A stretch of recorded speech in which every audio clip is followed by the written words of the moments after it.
Oh, hi, and welcome back to Slapshot Smack Talk. Yes, it has been a while, as one can tell from my lockdown haircut. Yes, it's been the hockey hair is reaching near Yaga proportions, but the lockdown has been lifted here in the UK slightly. So hopefully, I'll be joining that lineup for the barbershop soon. But one guy who doesn't need a haircut over on the other side of the Atlantic, over near the Pacific Ocean, is David Tuchman, uh, TV presenter, poker aficionado, and huge hockey fan. And Dave, you probably have the bragging rights of still having better weather than we do here in the UK. Yeah, I would imagine so. It has been rainy here, but rainy in LA consists of like 2 days of rain. If I told you you had 2 days of rain in a week, you'd be like, "Oh, it was a great week." So that's the case. By the way, I, I'm not gonna. I think you suggesting that you have Yarmer Yager hair is an insult to Yarmer Yager. An insult to hockey here. That guy had amazing hair. Okay, I dreamed when I was a kid. I wanted to have Yarmer Yager hair. Are you kidding? That guy's. Please give me his hair. That He was was the amazing. he was the epitome of the mullet, wasn't he? Him and Barry Melrose. He wore it so well. Listen, when you're a Hall of Famer, when you're one of the best players to ever lace up skates, you can get away with the mullet. Melrose, not so much. That's true, but don't forget Yager. He's still playing. I'm sorry, he's still at the ripe age of what is he now? 45, 46 now. I think he's gonna qualify for old age pension or discounts pretty soon, and he's still lacing up skates somewhere in the world, which is I don't nuts. blame him. All right.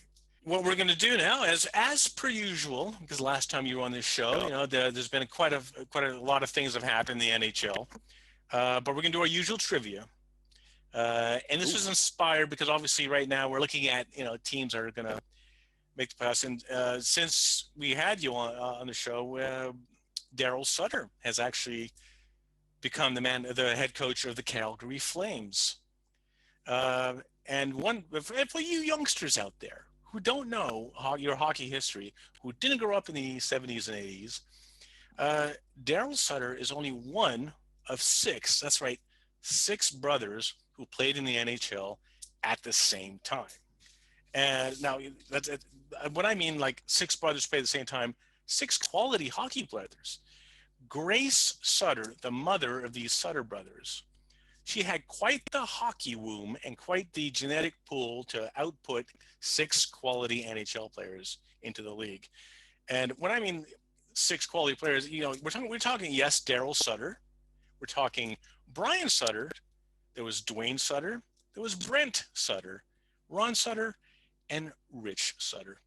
Quite the family, all from Viking, Alberta, population 1,083.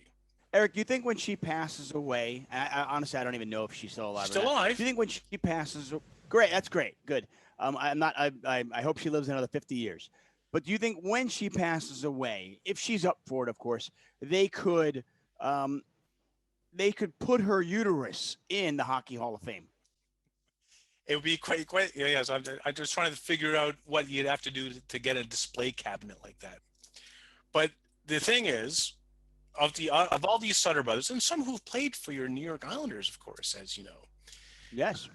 combined total, all six brothers in the NHL combined for 1,320 goals, which is quite the feat. Which is the record for most goals by brothers playing in the NHL combined, 1,320. But my question to you, Mr. Tuckman, is which of these three brothers, sets of brothers, I should say, have combined for the most goals, second to the Sutter family? Right? Is it A, the Stahl brothers, four of them, one of them now playing with the Montreal Canadiens? Is it B, the Sedin twins, very prolific duo for the Vancouver Canucks for quite a long time? Or is it C, the Stastny brothers? This is since expansion, by the way. Yes. So you had Anton, Marion, and Peter Stastny, who played in the 80s, who and of course the father and uncles of Paul Stastny, currently playing in the NHL. But Paul Stastny's goals don't count in this tally, by the way. So is it A, the Stahl brothers, B, the Sedin twins, or C, the Stastny brothers? Which group of brothers have combined for the most goals? Answer later on the show. Steve. Ooh, okay. I'm gonna think on this one. I gotta really let it ruminate and Yep, let me chew on it, and I will come up with an answer later. let's get into the game. First period, because the trade deadline happened on Monday, April 12th. There's been a lot of activity, some surprises. I mean, I did expect some more, but we're going to go over in this first segment the winners of this trade deadline. And we're going to start off with the Boston Bruins. Now, I called this, I messaged you recently and I said, Taylor Hall to the Bruins. I can see it happening. And it happened. Yeah, it did. And once the New York Islanders kind of took themselves out of that conversation after acquiring Kyle Palmieri, I think it really was Boston and only Boston. It was clear Taylor Hall wanted to go there. He had a no move clause, so he could really choose where he wanted to go. I don't think that Boston. I think Boston was his first choice. He's certainly going to say that now, no matter what. There was rumors that he was talking about signing with them last summer. Boston couldn't move the money around to make it happen. But I do think that for Taylor Hall, there was only a few teams that he'd consider. Maybe Colorado was on that list. Maybe the New York Islanders were on that list. Boston, possibly a Toronto. But so you really look at that situation and you go, okay, well, there's only a few teams in there. And I think that obviously gave Boston a really, not only obviously a great shot at getting him, but get a great shot at getting him at a ridiculously affordable price. Another one that's team that's been doing a lot of moves. That I to be honest, I thought like, do they need to do moves? But the Tampa Bay Lightning, they did a couple of moves, a couple of trades, and they got Savard in from Columbus. Yeah, the Tampa Bay Lightning are obviously certainly one of the most talented teams in the league. They have been for the last few years, and last year they made some moves en route to winning it in the bubble, and this year they brought in Savard. Now, Savard is a good defenseman, and he is what they needed. The price they paid, though, I was quite exorbitant. I mean, we talk about Taylor Hall, and I feel like for the Boston Bruins, it was a risk-free trade. I mean, if Taylor Hall sucks, okay, you gave up a 2 and Anders Bjork, right? But you got a talented hockey player who's still just 29 years old. Tampa Bay gave up a 1, a 3, and a 4 when it was all said and done because they needed to give Detroit a 4 to offset some of the salary to pick up what is essentially a defensive defenseman.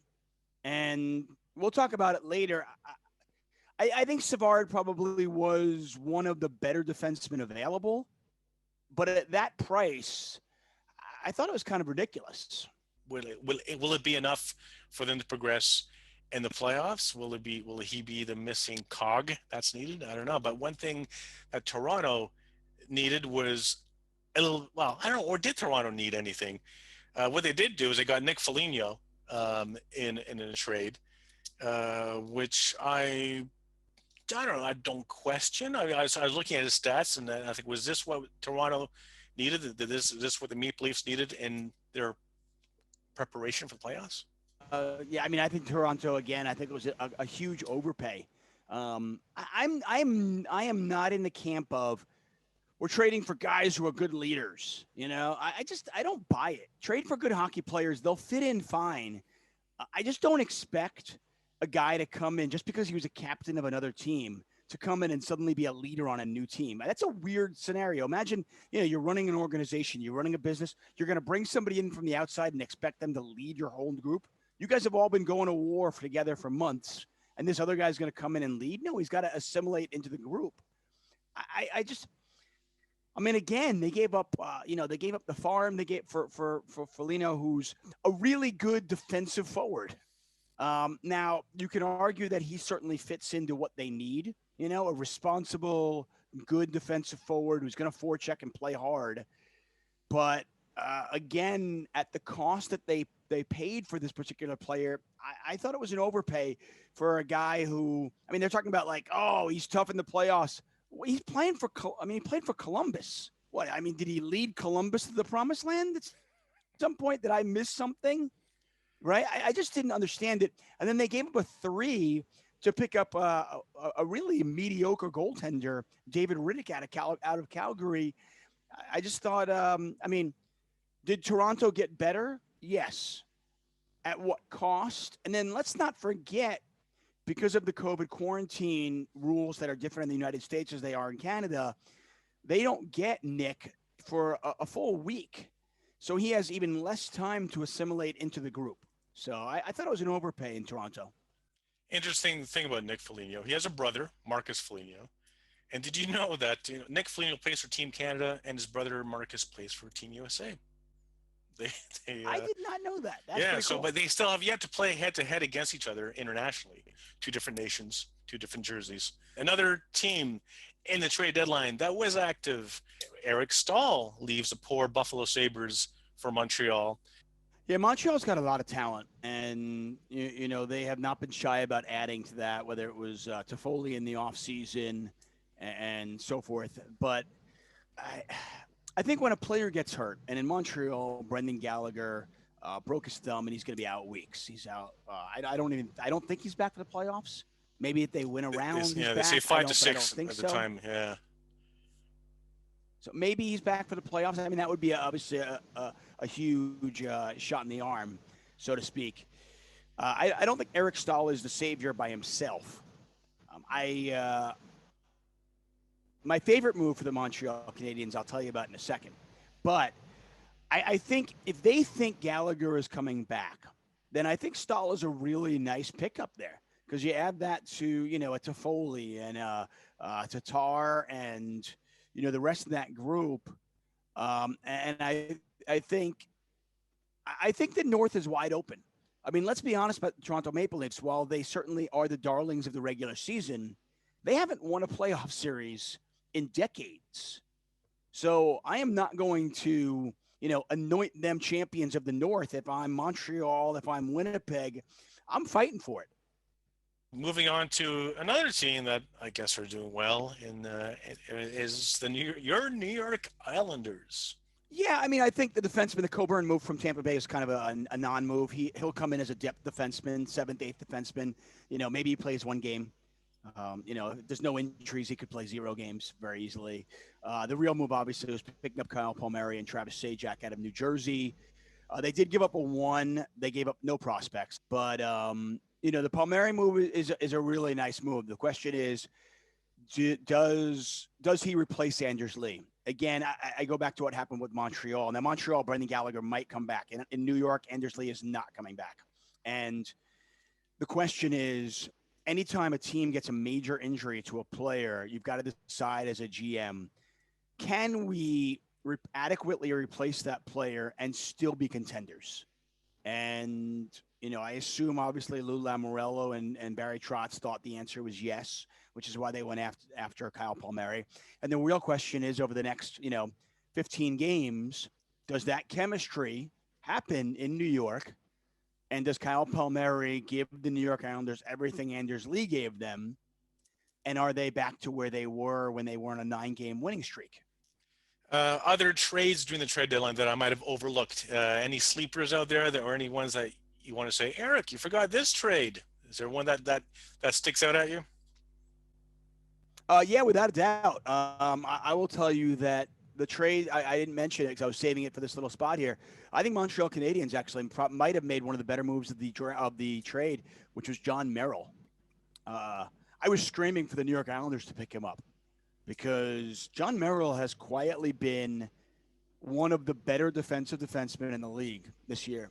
And he has gotten better year after year. This is not a 1-year fluke. He was a solid defensive defenseman last year, and he's just gotten better. And this is on a Detroit Red Wings team that can't do anything. I mean, listen, the plus-minus stat is one of the most overrated stats in the league.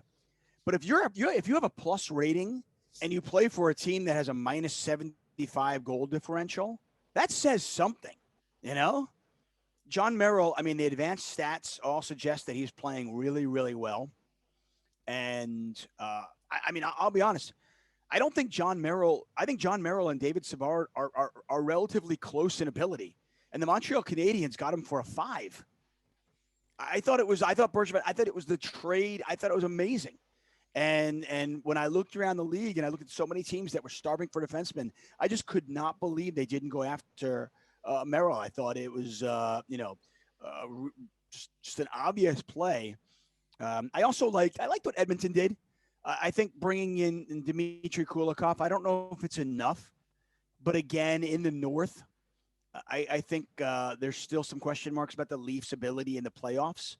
And as we know, Edmonton needs to figure out a way to stop the puck from going in the net. Now, Kulikov is not going to fix their goaltender woes, but that answer wasn't in. There was nobody out there that was going to fix that for them in this, during this trade deadline. But Kulikov's a solid defenseman they picked up, and again, they didn't pay much for it. Let's hope that your prophecy for Merrill is correct for the Montreal Canadiens. End of the first period. First intermission, we're going to talk about the Seattle Kraken again. Ooh, yes, that's that team that's going to be joining the NHL next season to make it 32 teams in total in the National Hockey League. And what they've been doing with GM Ron Francis at the helm of Seattle, they've been licking their chops looking at this trade deadline that just happened. Because on July 21st, it's the expansion draft, whereby Seattle gets to pick one player from each team. They get the pick of the litter of whichever players each team has to leave unprotected. And by unprotected, I mean each team has to give up 7 forwards, 3 defensemen, and 1 goalie, put them on a list where Seattle can do their shopping and say, we'll take that, we'll take him, we'll take that goalie to begin our 21 to 22 season. Now, from what we've seen in the trade deadline, from what's been dumped by certain teams, is Ron Francis and the Seattle Kraken pleased with what they've seen? Are they anticipating, is it too early to tell of what direction they're going to go in and hopefully creating a brand new NHL franchise? Well, I mean, I think it's a good time for an expansion team. And you could argue that Seattle, I don't think Seattle is going to, I don't think they're going to have the unprecedented success that the Vegas Knights had. That was just crazy. But you could argue that Seattle is actually set up for success in a better way. Because of COVID, because of what's happened in the last year, because of the flat salary cap, there are a lot of teams that have no room whatsoever. And we saw the Vegas Knights, we saw Tampa Bay actually give draft picks to other teams to solve their cap issues, right? So they can make trades. I imagine that Seattle will, they'll be looking at all these cap issues, and they will be able to benefit from that, because if a team wants to get rid of a contract, expect Seattle to demand draft picks for it. Now, what was interesting enough, a few years ago when Vegas did get their team, they had an under-the-table agreement, handshake agreement with the Pittsburgh Penguins already at this point, where the Pittsburgh Penguins knew they were going to trade Fleury and a 2, and that would be Vegas' selection. Now, that was already done. Now, Ron Francis in Seattle is allowed to make those handshake deals. We don't know if he's made any yet, which is so exciting. It's like, is there a deal already in place? We don't know. But that certainly could be the case.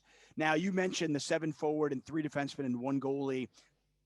That's the team's protection list. They can also go 8 skaters if they opt to go that way. Almost no team does that because, you lose 2 protections.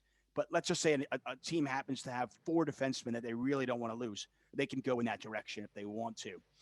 But, if a team acquired a player during this trade deadline, they might have one, now they have one more guy to protect theoretically. And maybe somebody else now gets exposed. So that's certainly something the Kraken will be looking at. And I think the expansion draft that occurs on July 21st, I think that affected this trade deadline without a doubt. I think teams were actually a little bit more hesitant to acquire players that still had term left on their contract because of that. I am excited about seeing Seattle, because I do think that they are a city that deserves an NHL team. But my question is, which North American team out there do you think also deserves to have an NHL team?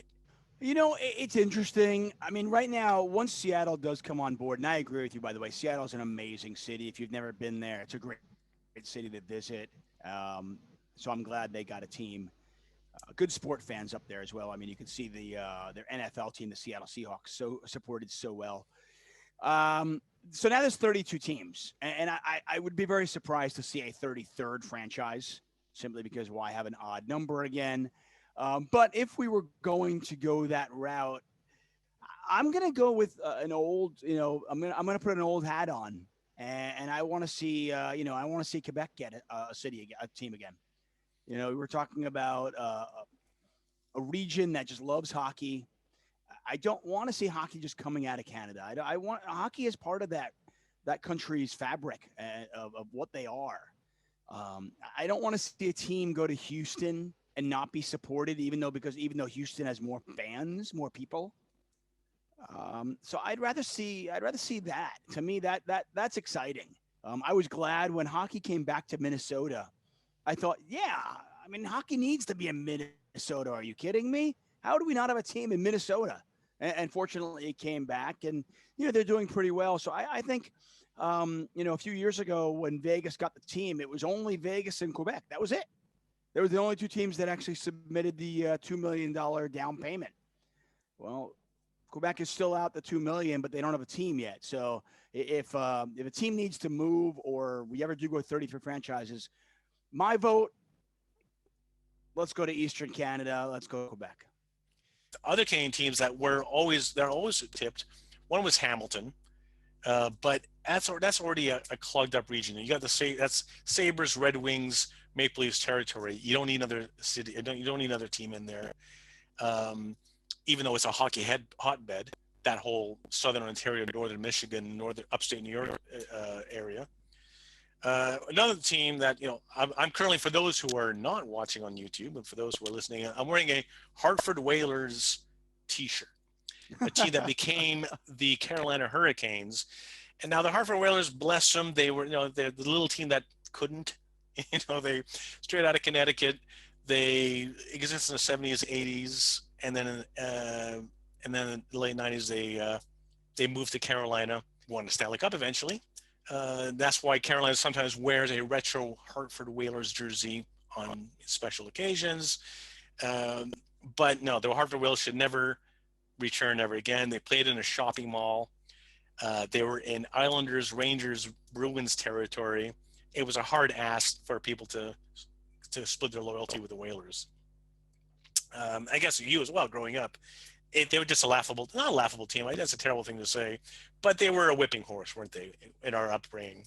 Yeah, it just wasn't the I don't know. I didn't know any Hartford Whaler fans. I mean, obviously I remember the team, but I don't remember any of that. One of the team I will mention, one of the city that, I mean, if we're gonna stay obviously in North America, we're thinking, putting a team in the Northwest. You could argue you don't want two teams in the same kind of area, but you could argue the same thing is Portland is not as big a city as Seattle, but it's still a huge hockey area. And you could see the same way you have that kind of New York Ranger, New York Islander, New Jersey Devil rivalry. You could see a Vancouver Canucks, Seattle Kraken, Portland, I don't know, Portland Peter Pucks. I don't know, call them whatever you want to.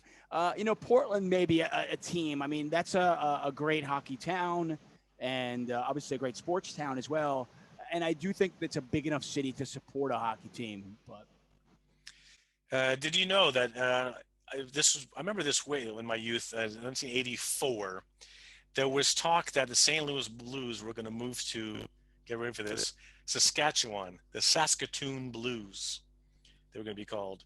And it came close, but then they realized that pretty much every single man, woman, and child in the province of Saskatchewan would have to go to at least 2 games for the for the team to survive, and they'd have to travel like 5.5 hours to see a hockey game. It's a huge province, a huge flat province, Saskatchewan, but not a very big population. Saskatoon, they've been trying to get a hockey team, an NHL team, for years and years, but the NHL is just not interested. And to your point, I mean, there's just not enough people there. And for hockey, unlike other sports, hockey relies on the gate for a lot of their revenue. One more, Right. one more city I'm going to throw at you. Actually, Milwaukee. Well, does Milwaukee deserve a hockey team? I'm not gonna lie, I don't know a darn thing about Milwaukee. I don't know. Happy days. I mean, yeah, I mean, I know, yeah, Laverne and Shirley, Happy Days, the Brewers. I don't know. I haven't. I've never played hockey in Milwaukee. I don't know anybody from Milwaukee. I don't know if the fan base, if there's a ravenous hockey base there. I mean, I could argue the city maybe needs one. Kansas City's a great sports town. They got great barbecue. I've been in Kansas Oh City. yeah. Oh yeah. You know, You if got to you're be a gonna, barbecue. put another, I mean, they've got a ton of people there. People that have money actually in Kansas City as well. I mean, you could say that that's True. certainly a hub True. that maybe could get one as well. True. Well, we'll ask our listeners, viewers, who do you think deserves an NHL franchise? Second period. We're now going to talk about the losers of the trade deadline, Mr. Tuchman. I hate using the word loser because maybe I should say the teams that maybe should have done a little better in the trade deadline or should have bolstered up their squad in anticipation of the playoffs. We'll start with the Winnipeg Jets. Do you think they did enough? I don't. Well, but it did enough. They didn't do anything really. Yeah. They, I mean, I talked about John. I talked about John Merrill before. I mean, Winnipeg's got they've got tons of offensive talent. Kyle Connor, Ehlers, but they have nothing on the back end right now, and they've got a great goaltender. And when you think about the formula for success in the playoffs, timely goal scoring, good defense, and a hot goaltender. Well, they've got the goaltender in Connor Hellebuck, who certainly could get hot. Will he? Will he not? Who knows? And I just feel like when I saw that Merrill deal, I was just like, wow, how did Winnipeg not get in the mix there and offer something for that? I mean, Merrill was making less than $1 million, and he would have really fit in well on that defense. So I thought still in what was a relatively wide open North, and Winnipeg is in the playoff picture right now. I think they're in second place. I was surprised that they did not make a move. Washington Capitals. Now, here, before I get into Washington, whether they did enough or not, we'll talk about Anthony Mantha here. When I saw everyone going, "Oh wow, Mantha's going to Washington! What an amazing player!" And he's one of those kind of under the radar guys. One of those guys like you look at his stats and goes, "Yeah, he's all right." But then what happens here, just to prove me wrong, he scores on his debut in the Capitals jersey. Yeah, it was an interesting trade. From an Islanders fan perspective, I was really happy to see the Washington Capitals make these moves. They picked up Raffle from Philadelphia, who's kind of a good little, a good bottom six grinder, and he'll help that bottom six. Anthony Mantha is a good hockey player, but the Washington Capitals gave up, in my opinion, a great hockey player in Jacob Vrana. Jacob Vrana, to me, is better than Mantha. I think Verana's a great player. Now, the problem was Verana wasn't really getting the ice time in Washington and was kind of in the doghouse there a little bit. But, throughout his career, Verana has always been great. Verana's also about a year and a half younger than Mantha. And then to boot, the Capitals gave up a 1 and a 2 as well in the trade. Now, you could argue that because Verana was in the doghouse, Mantha will improve Washington this year. And I can't argue with that. But I think Washington lost this trade. And I think Stevie Y, who performed magic in Tampa Bay, if you're a Detroit fan, I think you've got to be smiling right now because you got a heck of a hockey player in Jacob Vrana, and you just got a 1 and a 2. So good on Stevie Y. The future is bright in Motown. The Carolina Hurricanes, did they do enough? Or did they need to do anything? You know, uh, I'm always on the fence with GMs because I think there's always pressure for a GM to do something. I got to do something. I got to do something. And I always feel like you can make the argument that a GM, an owner, the coach, they need to be realistic and think, okay, do is what we have enough? You know, can we beat the Tampa Bay Lightning, which is obviously the team in the division they're going to have to beat? Do we need anything? Do we need to make a move? Is there a place that we can improve our team, and is the price right? And I think, for Carolina, the question has always been goaltending for them. And they, again, I don't think there was really anything available for them this trade deadline in that regard. And I think they kind of looked at their roster and said, we've got a really talented bunch. I think they are the second best team in that division. And frankly, I don't think there was a player out there that they could have acquired that would have put them ahead of Tampa Bay. So this is actually a weird situation where I don't mind them not doing anything. I don't mind them standing pat. I still think they're the second best team in that division. And I don't think there's a player out there that would have improved them. So, I mean, did they lose? Yeah, but I think sometimes doing nothing is the prudent play. Any other losers or teams that didn't act upon as they should have in the trade deadline? Yeah, well, okay. I mentioned the Vegas Knights, and I mean I think they gave up a 2, a 3, and a 5 for Matthias Janmark out of Chicago. Janmark was having a nice season. I mean, the first half of the season he was good, but he hasn't scored in like 10 games, one in the last 14. They gave up I mean, they could have got Taylor Hall for the same price. I just didn't understand. I didn't understand the move at all. Um, I think Colorado kind of lost as well. And all Colorado did was, bring in two pretty bad goaltenders to back up Grubauer. Who's now injured. I think right. I just think that they this is a team that's really in their prime. And I do expect the Colorado Avalanche to win the cup sometime in the next 3 years. But I'll make the argument. See, Joe Sakic is so smart, and he doesn't want to mortgage the future for now. But there does come a point where you've got to look in the mirror and go, okay, our team is now. We can win this now. There's got to, you know, there's got to be a piece I can go out there that's going to improve this team, right? And send a message to my locker room and say, let's go for it, guys. So I was kind of surprised the Avalanche did, pretty much nothing. They brought in for a 6th-round pick, the backup goaltender in Buffalo, who some reporter mentioned it was the worst goaltender he'd ever seen in his life. And Devin Dubnyk from San Jose, who certainly isn't going to, remind anybody of Martin Brodeur, or in Colorado, Patrick Roy. Second intermission. Now's the bit where we go into more pop culture. Now is the bit we talk about cinema. Hockey films. Some of them are cringy for hockey fans, some we all love. But I'm going to give the floor to David Tuchman here. I'll go both ways. I mean, okay, listen. So the best hockey film, bar none, is Slapshot. There's no argument. I mean, there's literally no argument. If anybody comes out and says Slapshot is not the best hockey movie, I'm just what are you talking? I mean, I don't even know if you're clearly not a hockey fan. If you've never seen Slapshot, it is not it's not appropriate for young children, but it is absolutely fun. It's not politically correct. It is certainly not 2021 correct. It is perfect, though. It's hilarious, and it is Paul Newman at his comedic best. Not only one of the best hockey movies of all time, one of the best sports comedies of all time. It is up there with Caddyshack, Major League, and some other the great all-time sports comedies. A great movie that's kind of underrated in my book is Youngblood. It's a guilty pleasure. Is it awful in some regards? Absolutely, but so is Showgirls. Youngblood is a lot of fun, and Rob Lowe, Patrick Swayze. I've actually played hockey with Keanu Reeves. He plays goalie in that thing, and he's actually a goalie in real life. So it's just a fun movie, and I really enjoy it.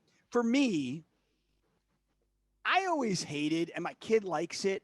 I hate the Ducks, the Mighty Ducks. Can't stand it. Thank you. I cannot stand it. Thank you. Yes. But I know it's because we're of an age where we weren't young enough when it came out. Yeah. I just thought it was silly. I thought it was ridiculous. I thought it was silly. I thought it was cliche. I thought it was, it was Disney trying to be Disney and keep it all PG. And I was like, But I mean, I've watched it with my kid, and he enjoys it, and I'm thrilled that he's enjoying a hockey movie. So I'm like, okay, cool, that's good. Now, to add on to the pop culture, this is where the trivia question of when I asked you earlier Ah, about I got it. the brothers combined goals since the expansion era. Don't forget there were four Stahl brothers. There were two Sedin twins, hence why they're called twins, and there were three Stastny brothers. Did that alter your mindset? It has to weigh in there, but I'm going to eliminate the Stahl brothers simply because, you're talking about more of like a two-way players, and Mark, I believe, is a defenseman. So I don't think it's them. So I'm going to eliminate them. So really, it becomes between the Stasnys and the Sedins, and I remember how good those Sedin twins were in Vancouver. So I'm going to go with, even though it's only two of them, they put a lot of rubber pucks in the net, and I'm going to go with the Sedin twins, even though it's just two. Interesting, and that's interesting because they did play a long time. They were in the league for quite a while, uh, but in no particular order. Okay, I'll tell you, at the time of recording, the Stahl brothers scored 707 goals together combined. The Stastny brothers, mind you, Peter, Anton, and Marian Stastny, combined for 833 goals. Okay. Okay, I'm feeling a little better. At least I had the Stahl brother. I eliminated the Stahl brothers right away, and I knew it was going to be between the Stasnys and the Sedins. Okay, but I think the Stasnys are going to have it. Now that you tell me those numbers, that's a lot of goals. The Sedin twins combined 633. Don't Just feel not enough. shame. See, I Don't thought feel maybe you shame. were trying to trick me. You thought like It's a lot. You know what? It's a lot there's a of way. goals for two. It's a lot of goals for twins. For just two. Very It's a true. lot of goals. You know what? I'll give. I'm going to give the Stasnys and the Stahl brothers credit. I did not think either one of those trios had scored that many goals. I mean, if you had told me the Sedin, I would have guessed somewhere in the 600s, low 700s for the Sedins, but I thought that would have been enough. I did not. I mean, the Stasnys always kind of strike more passers than goal scorers. And that's the end of the intermission. Third period, and we're almost at the end of the game here. We're going to talk about, we're just going to quickly talk about like what we know so far. We're going to go through quickly each division. David Tuchman, who's definitely in and who's definitely out and who's on the periphery of going to the playoffs with about, let's say, depending on the team, there's only about 12 games, 13 games ish left in the regular season for some of them. I think I believe that the East is pretty much done. I'll be honest. I mean, if I was broadcasting and if I was a play-by-play guy, I would try to keep you guys in suspense. But when you look at the East, the Philadelphia Flyers have just been, they have been an absolute dumpster fire. Obviously, the Devils and Buffalo have been out of it for a long time. The New York Rangers are going to do their best to try to get back into it. But the problem is they're 4 points behind Boston, and Boston has 2 games in hand, and Boston still has 5 games to go with Buffalo. So, I mean, you've got Washington, you got the New York Islanders, you got Pittsburgh, and you got Boston, and I don't see anything changing. I mean, the Rangers would have to go somewhere along the lines of like 11-3 over the last 14, and Boston would have to go like 500. But again, I keep telling you, Boston plays 5 more games against Buffalo. So, And thank you for not noting that I did, last time we spoke, I did note that Buffalo were my dark horse pick. Oops. The Central. What's your take on the Central? I mean, basically, we're looking at, Columbus and Detroit. Let's face it, they dumped all their players in the trade deadline. They've already thrown in the white towel, haven't they? oh yeah. I mean, obviously, Detroit, though, one of my best bets of the year. I'm hoping I need Detroit to get 7 more points in the next 12 games for me to win my over 42.5 points bet on the Detroit Red Wings. The Red Wings, I mean, they had no illusions of even contending this year. This is kind of what we expected Columbus to be last year. They surprised some people and made the playoffs despite losing a ton of free agents, but this is kind of what we expected from them, and they have been pretty bad.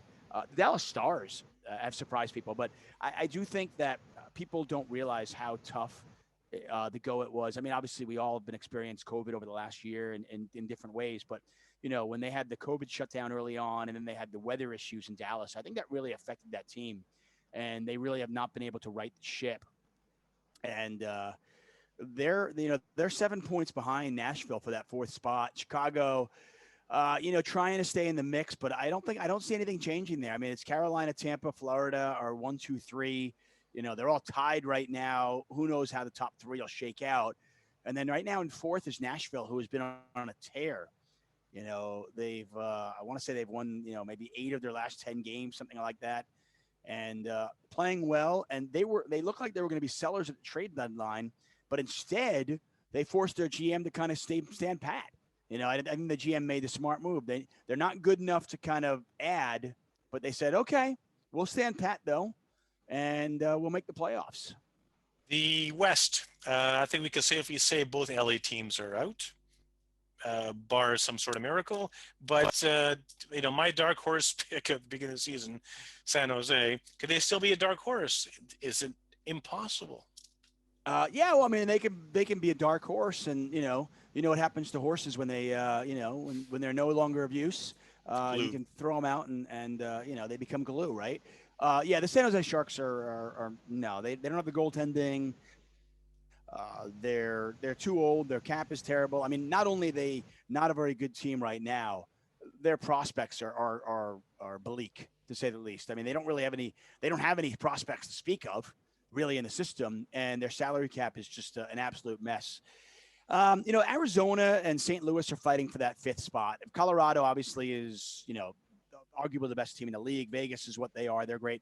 Minnesota has surprised people. Kirill Kaprizov looks like he's going to be the Calder winner. He's fantastic. St. Louis is kind of trying to get back into it, and they are currently ahead of Arizona. They're 1 point ahead of Arizona as of this podcast, and they have a couple of games in hand. Because even if Arizona were somehow able to get into the playoffs, there's no way they're beating Colorado. In the North, and of course, the Vancouver Canucks, who've had major COVID issues of their own right as well. They've got a lot of backlog of games that they're trying to catch up on. At the time of the recording, they still haven't played in almost 2 weeks. And they're roughly got about 19 games to go, with about 6 or 7 in hand. And Montreal has about 16 games to go, because they also had like a week off with 1 or 2 positive tests within their camp. But the North, I mean, Toronto, yes, definitely in. Do you think that there'll be a scramble for that fourth spot between Calgary, Montreal, Vancouver? Well, I don't think Vancouver is even in the mix. And unfortunately, I mean, I think the whole situation that Vancouver has been botched by the NHL. You talk about, playing for the almighty dollar and playing for the money. I mean, I don't think the players don't want to play. JT Miller came out and said it pretty much. We're not ready. They're going to play 19 games in like 31 days. It's just, it's a real black eye for the NHL. And if one of the players on the Canucks gets injured because of this, it's going to look really, really bad. I just don't know why. Listen, you want to play out the season, but you've got to do it in a safe manner. And I don't know why they're kind of forcing this on the Vancouver Canucks, But, speaking of Calgary and Montreal, they're basically playing for that last spot. Edmonton's in, Winnipeg's in, Toronto's in. Calgary's is, Montreal's got a few games in hand on Calgary, and they've got about 4. They're also up on Calgary by a few points as well. The good and the bad here. So Calgary does play Montreal a bunch going forward. So, if they can win those games in regulation and not let Montreal even get to overtime, Calgary can kind of force their way back in it. Markstrom's a heck of a goaltender, and if he gets hot, they certainly can do that. You mentioned the coaching change, Daryl Sutter behind the bench for the second time in Calgary. They played better with him there, but I don't think they're going to have enough. Again, I think with the addition of Merrill, who should be arriving in a few days in Montreal, I think Montreal has done just enough to kind of get themselves back in the stay in the playoffs. And I think they're going to be a tough first round opponent for the Toronto Maple Leafs. Let's hope so. I was going to say, if the Leafs lose to Montreal in the first round, I mean, what do they do? I mean, do they burn the whole city down? I mean, do they lynch Kyle Dubas? What was so what it's like what do they need to do that it's like I this is the best Leafs team I've seen in over 20 years, bar none. It's I think it's this last. Yeah, but they're also playing the North though. I know, I agree. I don't want to denigrate the North, but I mean, you're looking at a bunch of teams that none of them have been, none of Winnipeg, Edmonton, Montreal, Calgary, Vancouver, none of them were contenders last year. I mean, Toronto doesn't have to play Boston, Tampa Bay. They don't the Vegas, Colorado. So I mean, I'm really curious to see what happens in the playoffs. We'll see. I mean, I'll put it this way. You talk about a team that has all the pressure on them come playoff time. When Toronto plays Montreal in round one, there's a lot of pressure on Toronto, and I got to imagine they're going with Jack Campbell and net, and who knows what you're going to get out of him. I don't even. Oh, man, scary. And that's the end of the show. Don't forget to subscribe on YouTube. Don't forget to subscribe on all the other podcast platforms. We're on Instagram. We're on Twitter. We're on Facebook. And if you want to get in touch with Mr. David Tuchman, he's got a show of his own as well. And Dave, if you want to enlighten us, it's Tuck on Sports, I believe. Yeah, I'm on Twitter at Tuck on Sports. I tweet a ton about hockey. I actually tweet my bets each and every day. I'm up over 12 units on the season, so I'm having a good season. Just for entertainment purposes, of course. But you can follow me there if you like my betting. You can talk hockey with me. I love talking hockey. If you want to tell me why the Leafs are awesome and I'm an idiot, go ahead. I'm all for it. But yeah, at Tuck on Sports on Twitter is where you can find me, and I put out videos and fun stuff there. So. Great stuff. Well, looking forward to seeing you again. Keep your stick on the ice, David, and we'll see you again on Slapshot Smack Talk.